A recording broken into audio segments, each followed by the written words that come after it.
Hey guys, welcome back to my webpage or my channel, wherever you guys are, and hope you're getting some value from what you've been looking so far. But let me tell you a little bit about um, and this video I guess is titled a wake up call, and so maybe I'll tell you a little bit about my why and what happened and what changed, right, for me. So as I had said before.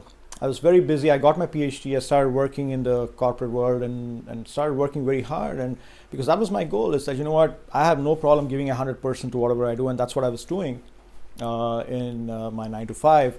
And I was working hard. And but, what happened was, unfortunately, because of the way the industry was working, I had to go through a restructuring or a layoff experience. And nothing. I mean, the company was great. They took care of me and they helped me get another job, and I have great relationships with them. I still do.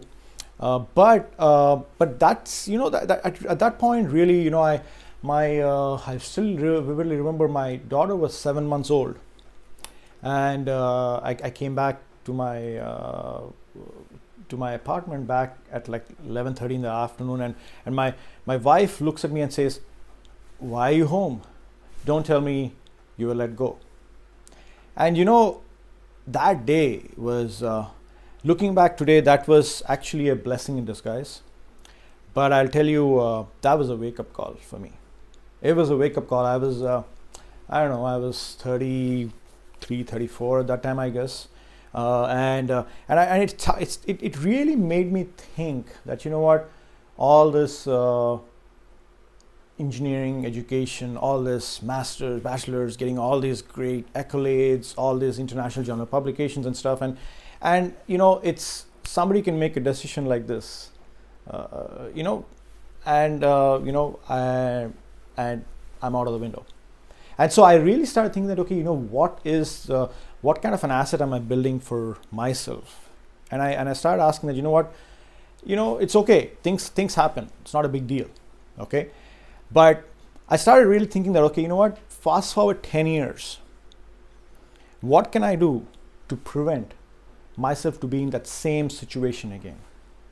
And that's really where, because guys, I'll tell you, my passion is, I love my engineering career. I love my job. I love what I do. I love the technical aspects, and I'm pretty good at it, okay?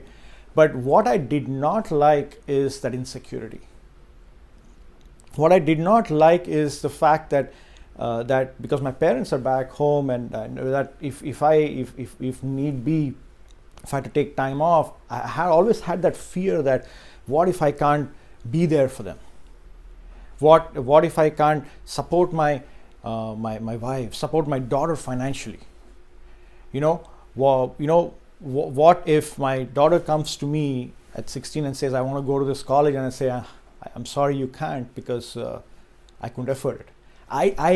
Those little things, the little choices, that's really what bothered me, and I started really thinking about, what can I do?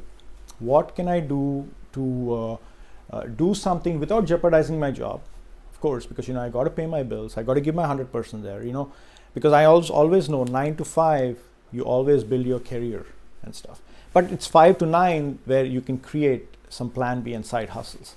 So that was where I was, and it got stronger when this situation happened in my life. And always I'll tell you that, I don't know if you're looking at this video, you might have gone through an experience like me. I don't know. Hopefully you've not, knock on wood, okay? And hopefully you're being very proactive in coming and looking at this video series, or coming to my page, because you also maybe want to, dig your well before you're thirsty, right? Because that's what they say.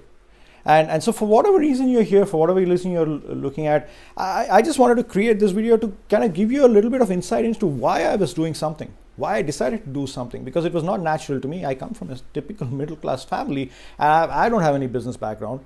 I'm miles apart on this direction, okay? I was an apartment to apartment kind of a guy, right?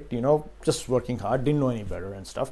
But something jolted me, and it said, Juan, you got to change. Because I'll tell you guys, one thing is that the only one thing for sure is that we all had to change. I mean, look at the last 1 year. I mean, look at what's happened with the pandemic. I mean, I can't believe I'm standing here creating videos when, because that's never been my forte. But I always believe that, if you don't change, you're stagnant, right? So again, I'm not a professional videographer, or I don't claim to be any of these high profile people, but all this video is about sharing a little bit of my thought process, my belief system into why I decided to do something and what's my driving force. And so I don't know what your why is, what your hot button is, and I would like to know that. I would like to hear that. But I hope looking at this, it maybe resonated with you or hit you somewhere where it inspired you maybe to, hey, you know what, maybe I can do something for myself. If I was able to provoke that thought, I'm happy. So again, thank you for watching this video, guys, and I'll see you in my next series.